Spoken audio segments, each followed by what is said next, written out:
Took me around 15-20 minutes to achieve this level of cleanliness on my Realme 10 Pro Plus 5G, and I'm super satisfied with the results.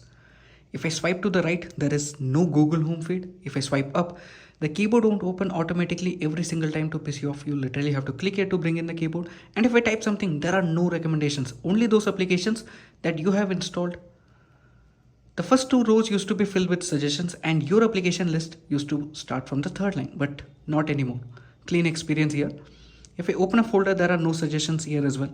Earlier, this area used to be filled with suggestions of all sorts, but as you can see, it's a clean experience now. If I scroll around, you will notice that I managed to delete or uninstall almost all the bloatwares, hot apps, hot games, everything.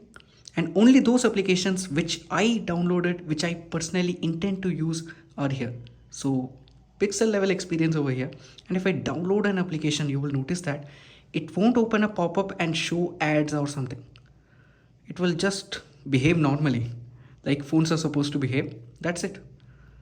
And the application is here. No pop-up.